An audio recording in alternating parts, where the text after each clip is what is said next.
All right, folks, welcome in DodgerHeads Live, presented by DodgerBlue.com. Here we are, Daniel. The Dodgers are 5-0 in the playoffs. They have swept the NLDS. The Padres are toast. Bring it out. Look at that. Look at that. I mean, we need to get a screenshot. I joked with Daniel beforehand. I can't believe those brooms still exist. Daniel has one, and he has busted it out. How you feeling, Daniel? I'm feeling great. I mean, they took care of business. It was a lot less stressful tonight compared to last night. Thank goodness. But yeah, I mean, it feels good to win. I mean, we knew they were going to beat the Padres. Like, let's be honest here. We knew it was going to happen.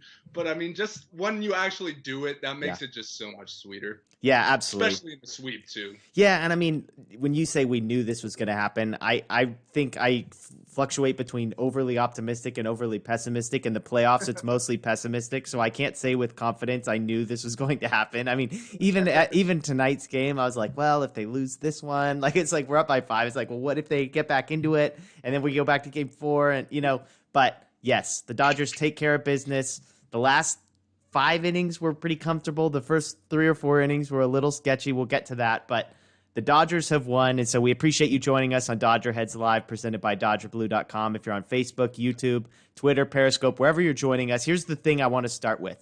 Who is your MVP of the NLDS? Who is your MVP of the NLDS? I mean, I don't want to talk too much about the broadcasters. I want to stay positive, but he was joking about we need to have MVPs of the wild card round. I don't agree with that, like literally at all, but this is a show, and so we could talk about this kind of thing. But let me know, who do you have as the MVP for the Dodgers in their 3-game sweep of the Padres? We'll get to that in just a moment, but it's a big one for the Dodgers. They win comfortably.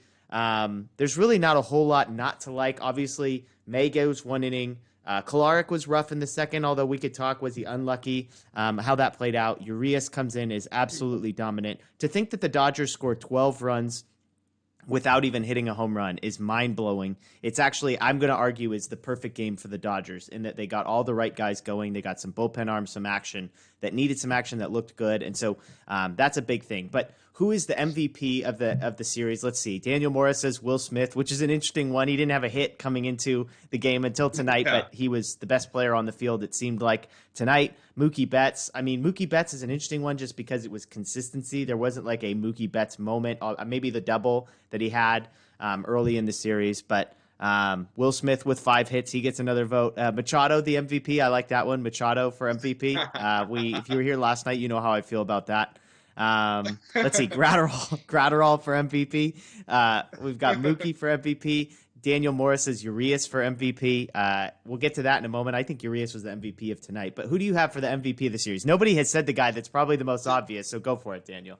Yeah, I think it's a no-brainer. Cody Bellinger was the MVP of this series. Just on that catch alone, that kind of changed the whole momentum of the series. It looked like the Padres were, making a run, and then he makes that catch. Not to mention he hit one of was it the only home run the Dodgers hit? I think it was, right?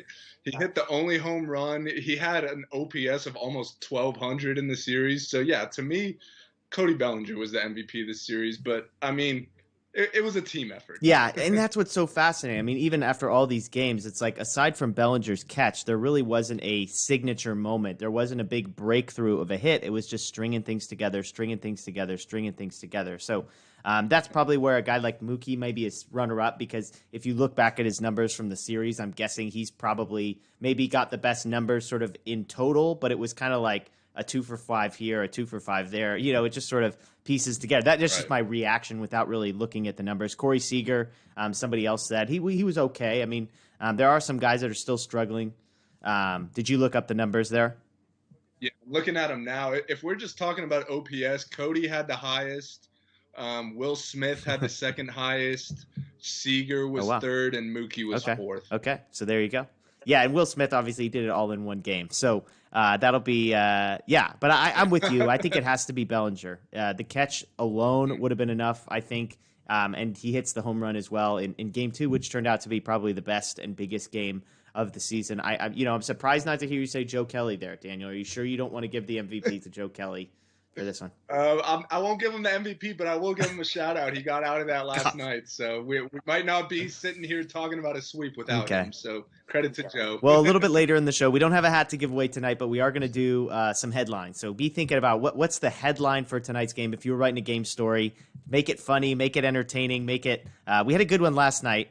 Kenley comes in to close the game, makes it a close game, something along those lines. So it was a good one. But let's walk through how we got to this point, because I do think it's a pretty fascinating storyline. So Dustin May starts the game, and you and I both predicted Gonsolin would be the starter tonight. It is May, who pitched 2 days ago, was throwing 100 miles an hour. As soon as he's announced the starter, to me it became pretty clear, okay, we're going to get a bullpen game. As a number of people talked about, maybe that was going to mean Urias for multiple innings, as we ended up seeing. But May comes in, gets 3 outs in the first. Kind of a little fortunate. Tatis gets thrown out after oversliding the bag at second base. The Dodgers, as we have become accustomed to, do absolutely nothing offensively in the first inning. And then the second inning is where it gets interesting, because then they come to Kolarek, and I should say the Dodgers come up in the second. So Muncy gets a leadoff walk. Will Smith doubles. They do score a run. Cody Bellinger grounds out. A.J. Pollock gets a hit. It was fascinating. Jock's in there against a lefty. So the Dodgers get 1 run in the second, and then Kolarek comes in. Hosmer beats the shift with a leadoff single. Tommy Pham hits a single that sort of beats the shift. 110 exit velocity, though, so you can't really argue there. Mitch Moreland grounds out. So we've got second and third with 1 out. They intentionally walk Will Myers, and then Cronenworth comes up. They want the lefty on lefty, and he walks. Now, 3-1 count. Ball 4 was a pretty rough call. It looked like a strike. Yeah. But the run score, it wasn't right down the middle. It was kind of a borderline pitch that you hope to get the call. He walks in a run. Castro grounds to the pitcher. They get it out at home. That was a weird one. I thought Will Smith had a play maybe to try and turn 2 at first base. He doesn't. Trent Grisham has an infield single. A run scores. Then we get to Urias, who comes in to face Tatis. Tatis strikes out. So big out for Urias with the bases loaded there. The Padres only get 2 runs. In that whole mess of an inning, they only get 2 runs. But you and I had a little bit of back and forth, a lot of people talking about this on Twitter. Mm-hmm. What are your we could go back and sort of, hey, they won, who cares? Everything went perfectly. But May to Kolarek to Urias, what's your take on that in the moment versus maybe now? Yeah, this was a huge topic of conversation while it was going on. I think Dave Roberts was trending worldwide on Twitter. We both had our takes on it, but yeah, we'll get into it now. The first thing I'm going to say is I feel like the Dodgers don't have to get this cute. You got 5 legit starters who were great all year, so why are we doing this opener business? Why is Dustin May a reliever all of a sudden? So that part I don't get, and I think there's criticism warranted there. But as if they're going to do that, I feel like they had a pretty good game plan. Dustin May in the first inning, first of all, he didn't look great. He was kind of all over the place. He got lucky that Tatis slid past the bag, and then Machado swung at a 3-run pitch and flew out. So May didn't look great. He got through the inning, but you want him in there versus the righties. And then in the second inning, it was like two of the 3 guys were lefties. So I could see them. I didn't have a problem with them going to Kolarek there. A lot of people thought maybe just go straight to Urias there, which that would have been fine with me as well. But I don't mind burning Kolarek there. I don't really think they see him as a guy who's going to be a high leverage guy in the 7th, 8th inning. So I don't mind burning him early, and then you save all your other better lefties for later in the game, and then you go to Julio in the 3rd. So if you're gonna get cute, I didn't have a problem with the way they did it, whereas a lot of other people on Twitter did, and they were just crushing Dave Roberts. Let me make one thing clear, though. As far as that decision-making, that's not solely Dave Roberts. That's all stuff that was... If at all. It doesn't even have say in it at all, I think is up for question. Yeah, in-game, late-inning bullpen, okay, yes, blame Dave Roberts for that. But that was a plan they had coming into the game. So that's most, if not all, on the front office. So getting mad at Dave Roberts there didn't make much sense to me. Luckily, this became a non-story real fast because the Dodgers just blew him out and Julio looked awesome. But hopefully going forward, let's just stick with our 5 starters. We don't need to do this opener mumbo jumbo. Yeah. Our guys are all great. They'll be fine starting the game. If you want to do it for Julio, maybe throw a guy in the first just because he struggles in the first Yeah. inning. But I really don't think there's too much to read into that even. So I would just go 5 starters from here on out. Yeah, I mean, to me, it's like we're sitting here talking about what an advantage the Dodgers were at because they got into the Padres bullpen, because the Padres lacked starting pitching, because the Padres were going to be so dependent on this bullpen game. And then the Dodgers, who had all of the resources available to them to avoid it, they opt into it. They make the conscious choice. This is one of the things I agreed with John Smoltz. He's like, they are choosing to do this. They are not being forced into it. And yes, if you want to start a reliever in game one, or in the first inning, that's fine. But why is it Dustin May? Like, why are you backing yourself into a corner? Now, none of this matters because the Dodgers won. But going into inning number 1, they didn't know that. So if they were to lose, then Gonsolin clearly was going to be the plan for game 4. But then what's the plan in game 5? You're not going to bring Buehler and his blister back on short rest, I would imagine. Right, exactly. Kershaw can't come back on that shorter rest. Right. And then you have no starter. You've burned Urias tonight. I mean, maybe you can bring Dustin May back, but not for any length, pitching every sort of 2 days. It's kind of a disaster. So anyways, it works out. And I'm with you. I didn't disagree with kind of the overlay. I didn't disagree with May for the first, sort of May against those guys, Kolarek against those guys. It just sort of, it was like, I wouldn't have disagreed with that if that was like we were backed into a corner. I just didn't think we were. Mm-hmm. Yeah. As far as game 5 goes, I think it would have just been an all hands on deck type of thing. Maybe you start May again and he goes 2 or 3 because he only threw 1 tonight. And then maybe Kershaw goes 1 or 2, Buehler goes 1 or 2, and then the bullpen finishes out. Something like that, which completely unnecessary in my opinion. But you're right. They're kind of managing this like this game 3 was like their backs against the wall. Like they were down 0-2 instead of up 0-2. So, I don't see the need to get cute moving forward, and hopefully they don't. Yeah, I mean, and Peyton asked this on Periscope and on Twitter. He says, I mean, is this Dustin May's role going forward? I mean, you and I are sitting here talking like, well, of course he's a starter. Of course he's a starter. And yet, I mean, at this point, like, now it's a 7-game series, so things are a little bit different in the next round. But, I mean, what confidence level do you have that Dustin May is going to give you more than 2 innings at any point next round? Yeah, the only thing that makes me confident is that the next round is a 7-game series instead of 5, and it would be 7 straight days. So you need a plan for 7 games instead of just 5. So I don't think you could if there was a game 5 in this series, you have an all hands on deck game or one guy pitching on short rest. In a longer 7-game series, if you only have 4 starters, that means from game 5 on, game 5, 6, and 7 has to be starters on short rest all of those games, which I don't see them doing. So that's the only reason that makes me hopeful that maybe May will return to his starting role. But with these guys, we really have no clue what to expect. Yeah, and game 5, knowing that, I mean, the Dodgers now, they don't play until Monday. So even if this had gone till Saturday, it would have been a day off in between game 5 and game 1. So they would have had a little bit time to rest on the back end of sort of an all hands on deck. So regardless, the Dodgers get to Urias in the 2nd inning. Kolarek, again, probably a little bit of bad luck with 3 ground ball singles, squeezed a little bit on that walk, but ultimately he gets charged with the run. So then the Dodgers are down 2-1, and it's kind of one of these situations where you're lucky to just only have given up 2 runs, and yet now you're 3 pitchers into a game. The 2nd inning has just finished, and what's going to happen? And for me, the 3rd inning was absolutely the biggest part of the game. Now, one thing we're going to talk about, the Dodgers consistently got on to leadoff innings. So Mookie Betts gets a leadoff walk. He moves to second on a wild pitch. Corey Seager grounds up the middle. Tatis makes a great stop, but gets up, can't make the throw. Hosmer, former Gold Glove guy who is just a nightmare in this series. He can't stop the ball. I mean, it's one thing not to get the out, but he can't even stop the ball. The run scores. Corey Seager goes to second because the ball actually leaks into the dugout. We've got a pitching change for the Padres. Then we have Justin Turner, first pitch, RBI single. Again, if you want to talk about one guy the Dodgers absolutely need to get going. Now, it wasn't super great from that point on, but he has a big hit there. RBI single. Muncy grounds out. Turner moves to second. Will Smith strikes out. Cody Bellinger gets intentionally walked to get to A.J. Pollock. So we've got 2 outs, A.J. Pollock up, boom, RBI single to score a run. Then I think probably the absolute biggest moment of the game, I would say, which is Jock Peterson. And you and I were both talking about this on Twitter.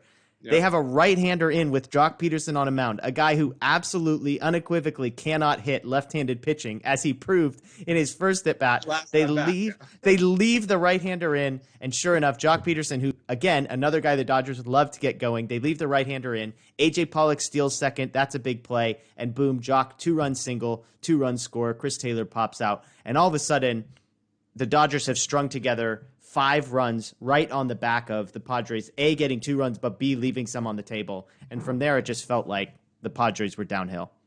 Yeah. Let me start with Hosmer real quick, because he was just horrible defensively this series. And you brought it up last night, how great Max Muncy's been at first, picking balls. And we saw the difference. If Muncy had a Hosmer-like series and Hosmer had a Muncy-like series, this it could have been a very different 3 games, and we could be ready for a game 4 tomorrow if that was the case. So even more credit to Muncy for the defense he's played. He's been awesome. It's kind of a struggle for him in the regular season, but he's looked great this postseason, so credit to him. But yeah, that inning was huge, because remember, that was right after everyone was going crazy on Twitter, freaking out like the game ended. And the Dodgers, as they do, they just stayed 5 spot, and it's pretty crazy how deep this lineup is. There's really no breaks for a pitcher. Like Chris Taylor didn't do a whole lot this series, but he's batting 9th for us. He'd be batting 2nd or 3rd on many other teams in baseball. So there's just no breaks in this lineup. They work counts, they take walks, they give what the defense is giving to them. And I think one good thing as well is that because they're playing in this ballpark, I think they're not really trying to hit home runs as much as they normally would. We've seen in past postseasons where they're just striking out a ton because they're trying to swing for the fences. So I think it could end up being a benefit for them, because we're seeing them put together rally after rally that we normally don't see in the postseason with this team. Yeah, and the Dodgers would go on to add a run in the 4th, add a run in the 5th, so they score in 4 consecutive innings. They go up 8-2. But I do think what you just said is huge.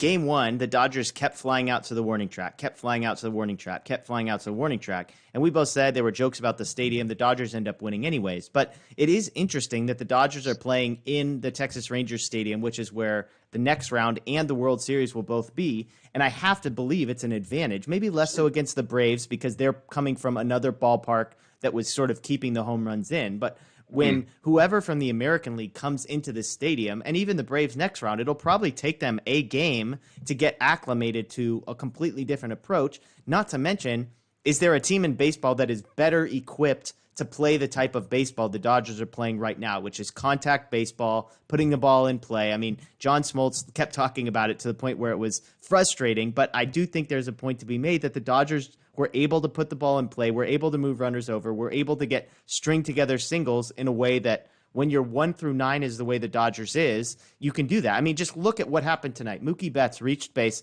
3 times. Corey Seager reached base 3 times. Justin Turner reached base 2 times. Max Muncy, 3 walks. Will Smith reaches base 5 times. Cody Bellinger reaches base 2 times. A.J. Pollock reaches base 2 times. Jock Peterson reaches base 2 times. So aside from Chris Taylor, who had an 0 for 5, unfortunately, and a bunch of pinch hitters who didn't do anything, I mean, that is a ton of 14 hits and 9 walks, 23 base runners the Dodgers put on, and it was just too much for the Padres in the end.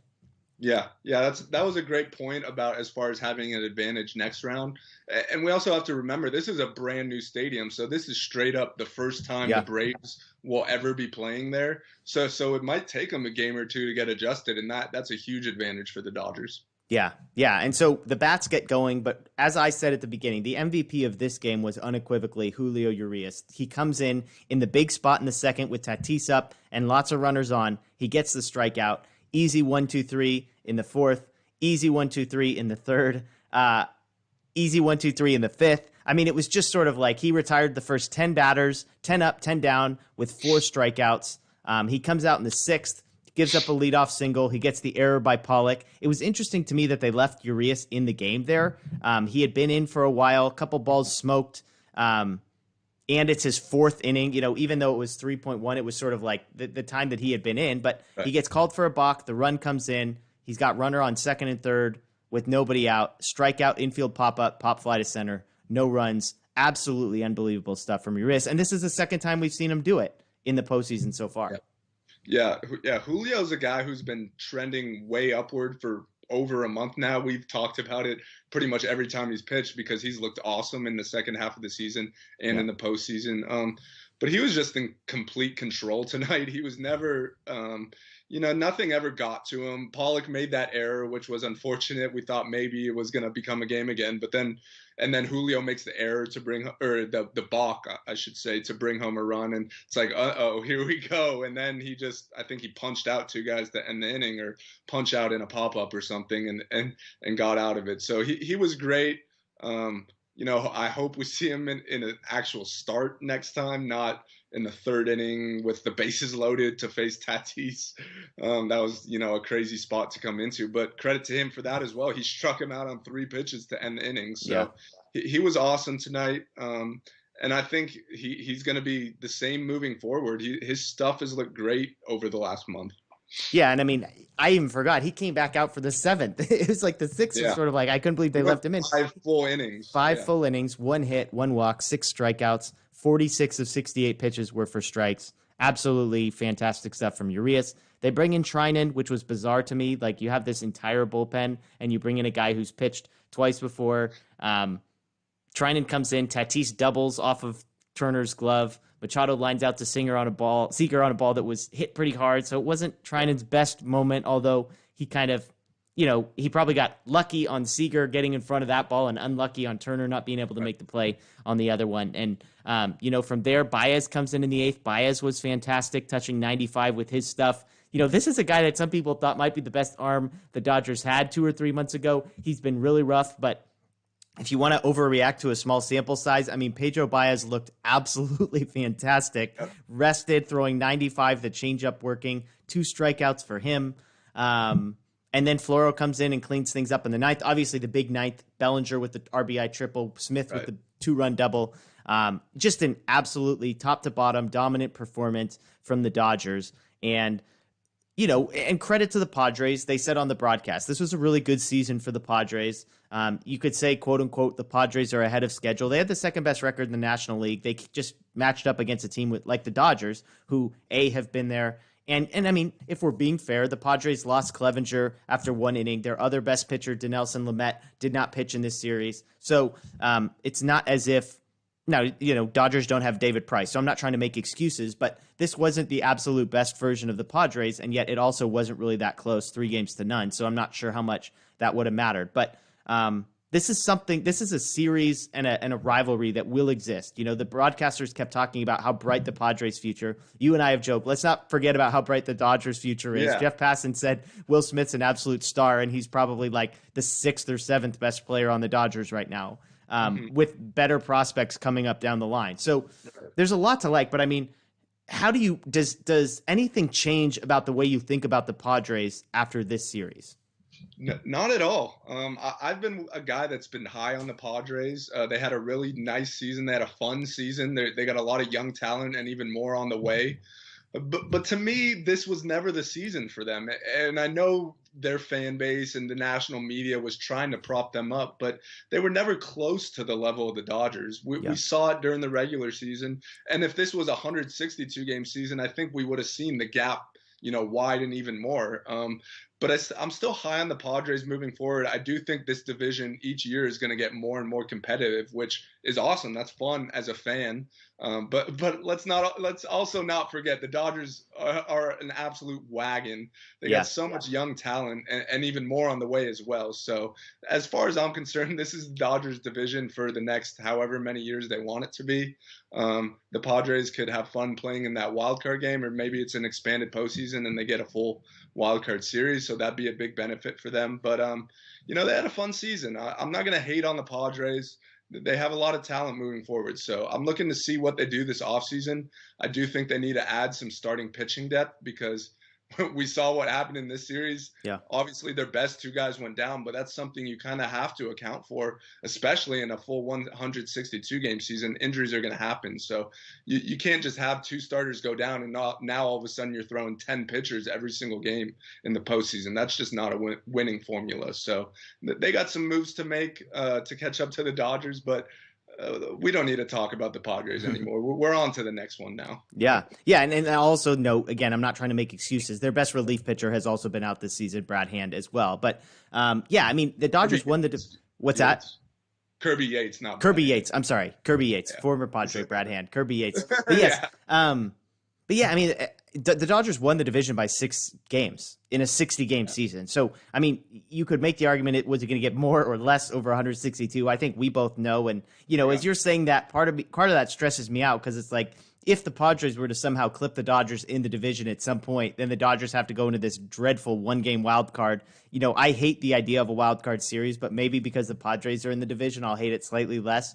But yeah, I mean, the Dodgers are the kings of the National League West, and while the national media likes the idea of a new team coming in and unseating them, on paper, the Dodgers are going to be the dominant force in the NL West, and that's not even disrespectful to the Padres. The Dodgers are positioned to be the best team in baseball for the next 5 to 10 years. So the Padres could be the second best team in baseball for the next 5 to 10 years, and they'd still finish second in the division. So just something to keep in mind there. But yeah, I mean, I think both you and I said it. You and I were early. At the beginning of the season, we both said the Padres are going to be the second team to come out of this division. They weren't favored to be that, but we both liked them. Probably not. I mean, I won't say I saw this coming. The second best team in the National League. Keep in mind they got to play the NL West and the AL West, 2 pretty poor divisions. But it is interesting and something to look forward to. But yeah, I mean, I think the Dodgers have a few days of rest, and then they know who they're going to play, the Atlanta Braves. So we'll do a full show kind of prepping for that series sometime between now and Monday. But just initial reactions as you think about the Braves, as you think about the Dodgers. How are you feeling heading into – I mean, I know confident, but how are you feeling specifically about the matchup with the Braves?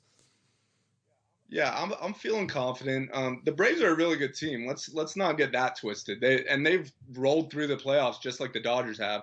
Obviously, they haven't faced a high level of competition with the Reds and the Marlins lineups. But the biggest strength of that Braves team is their lineup. They got Acuna, Freddie Freeman, Marcelo Zuna, Travis d'Arnaud's been mashing, former Dodger Travis d'Arnaud.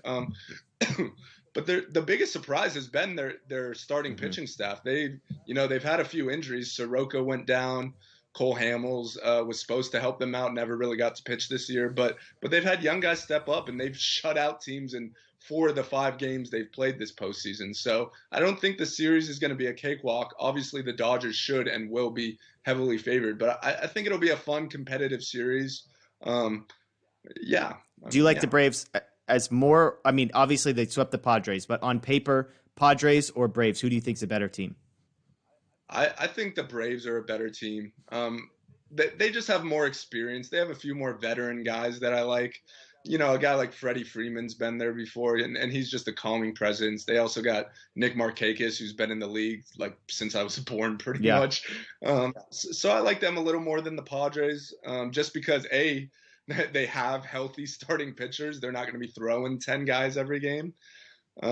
So I like them a little more than the Padres, but not a whole lot more. Those are 2 solid young teams. Yeah, it is interesting. I mean, you go from Tatis to Acuna, like one of the best players in the league, to another one of the best players in the league. You've got Freeman and Machado, who are very different personality-wise, but are, Freeman, Machado, and Tatis are probably all 3 finishing in the top 4 for NL MVP voting. So you're facing a team that in a lot of ways is similarly built. I think your point is a good one. The starting pitching is going to be better for the Braves. Maybe not on paper, but they performed a lot better. You might have said, hey, a guy like Paddock or a guy like Davies had good numbers. They just struggled in the postseason, whereas I don't think the Braves starting pitching allowed any runs to the Marlins in 3 games. So they'll be well rested. They'll be ready to go. But yeah, I think the Braves are better, but for whatever reason, I think just because of the history and because of the potential for this to become emotional, I think the Padres worried me more than the Braves did, just because of the familiarity and, they had seen themselves beat the Dodgers. I don't think the Braves are afraid of the Dodgers, but I do think 2 big things are working in their advantage. As we talked about, they've played in this ballpark, which clearly changes the way the game is played a little bit. And secondly, 7 games in 7 days. There has never in baseball history probably been a team that is more built for that than the Dodgers. They have 5 legit starting pitchers, which, I mean, nobody ever uses a 5th. Most don't even ever get to their 4th starter in the postseason.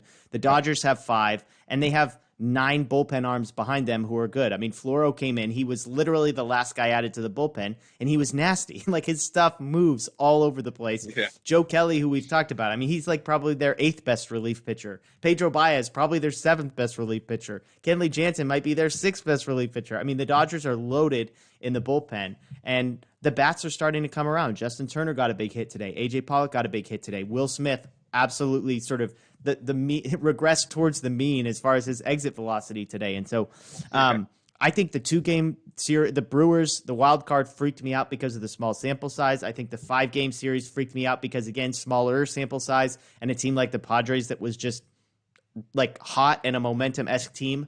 You're telling me 7-game series in 7 days against any team in baseball. I'm just going to like the Dodgers odds a lot. Yeah. I think the 7 games in 7 days is a very fair point to make.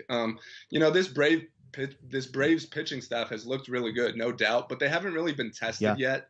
They swept both of their series, so guys haven't had to make multiple starts. Their bullpen guys haven't really had to pitch on back-to-back days and stuff like that. So I think that's a very valid point to make that, as this series goes on, even if the Braves win a game or two, the later in the series it gets, the more and more it favors the Dodgers just because they have so much more pitching depth, both in the bullpen and starting. So that was a very fair point to make. Yeah. So we'll see how that plays out. Again, we'll have way more in the coming days. Maybe we'll drop something on Monday ahead of the game about just the series and how we envision things playing out. But tonight, the big story, the Dodgers sweep the National League Divisional Series. They beat the Padres 3-0. They take tonight's game 12-3, I believe was the final score. No home runs, only 1 in the entire series. But it's no problem for the Dodgers. They get some of their guys going, as we said. You get to see some bullpen arms like Baez, who looked really good. So there's nothing not to like as far as I'm concerned from tonight. Aside from maybe some questions about what does the 9th inning look like and what was the deal with the bullpen game today, do we have to worry about some of those things? But those are concerns and issues for another day. Tonight is a night to celebrate, rest up for Game 5 of the NBA Finals tomorrow night. So, Daniel, as we close this show out, I guess we can go with headlines because we never got to those. But so if you're following us on Facebook or YouTube or Periscope, give us your headline for tonight's game. If you were writing the newspaper headline for tomorrow, how would you do it, and what would you say? To me, it's just I'm thinking through my head in real time the elements. It's got to involve Urias because he was the star, and I would just say small ball. The Dodgers win behind Urias and just sort of moving the next guy. Old school. It's old school and new school kind of all in one. The bullpen game combined with stealing bases and moving guys over. Yeah, small ball greater than Slam Diego, something of that nature. Yeah, we had a couple bases loaded opportunities for the Dodgers in the 8th and 9th inning, and I was just hoping and praying that they would hit that grand slam because that would have just been the chef's kiss on this sweep. Yeah, absolutely. Yeah. Dodgers Slam Diego. I like that one. That's a really good one from Jason Sledge. Let's see what else we got in here. Yeah, I mean, something along the lines of Padres continue to be Padres, Maybe next year. Yeah, exactly. Nothing about the announcers, which is good. I mean, you and I both weren't big fans of former Padres play-by-play guy Matt Vasgersian giving us the oral history of the Padres franchise in between complaining about strike calls on national TV. But yeah. The most ridiculous thing was as we were in the process of the Dodgers sweeping them after also dominating them in the regular season, and the first question they're asking is, so how soon are the Padres going to win this division? Yeah. It's like, what? Yeah. And also the Justin Turner comment. Oh my gosh. Vasgersian said Turner's the one guy in this lineup that didn't embrace launch angle, which that's completely false. He straight up turned his whole career around because he embraced trying to lift the ball more in launch angles. So yeah, that was just a hilarious comment. Yeah, there's probably nobody on the team that actually more embraced it. Maybe Chris Taylor, but Justin Turner would be first. Literally. There was also John Smoltz saying when the Padres were down by 6 and they had 2 runners on against Urias, he basically said, you don't want to hit a home run here because that would be a rally killer, which is like Steve Lyons used to say that. It's just one of my favorite things. innings. And then somebody tweeted, Urias balked a run in and then got 3 consecutive outs. And they said, well, I guess a balk is a rally killer as well for the Padres. So here's another good headline. Slammed Diego. I like that one. Last night I think we had Wham Diego. Wham Diego. So there's some good options there if you wanted to focus more on that. But yeah, I mean, I think the future is bright for the Padres, but it's not right now. The present is not. They're going home, and the Dodgers continue to win. So that'll do it for us tonight. The Dodgers win. Again, they sweep the National League Divisional Series 3-0. Monday night. Yeah, there you go. We've got the old school broom to celebrate it. Dodgers will play Monday in the NLCS. I don't believe there's been any game times announced. No time. But the ALCS will also be going on. So I would imagine, although the Atlanta's on the East Coast, so we'll see what times. But I would imagine the NLCS game would continue to be the late game, especially with the teams that will be playing in the American League, Houston and either New York or Tampa Bay. So I would imagine the Dodgers are still going to be living in that 6 p.m.-ish time slot, which will be good for everybody on the West Coast, good for you and I as well. But we'll see. Monday night, Walker Buehler, I would imagine, is starting for the Dodgers. Probably. And real quick, I think this will be the first series all season that they play in front of some fans. Oh, that's right. So I think that's going to be cool. I don't think it makes a huge difference, but I think that'll add some extra fun to it to be playing in front of actual people, not just cardboard cutouts. Yeah, and if they're in Houston or in Dallas, it's not like you're going to have a massive bias between the Dodgers or the Braves necessarily. So I would imagine Dodger fans travel well. I know some people are tweeting about getting tickets to the World Series should they get there. So definitely an interesting storyline. So that'll do it for us tonight. This was Dodger Heads Live, presented by DodgerBlue.com. As always, check out our YouTube channel at DodgerBlue1958. We'll have post-game interviews and press conferences. Follow us on Facebook, Twitter, Instagram as well, DodgerBlue1958. And check out DodgerBlue.com because we'll have previews and game stories. And stay tuned for our series preview coming up in the next few days. But as for tonight, go out and celebrate and then rest up because we got Lakers Game 5 tomorrow night. Lots to celebrate in Los Angeles. Hopefully more to celebrate tomorrow. And then we'll see you on Monday for Dodger Heads Live after Game 1. Have a good one.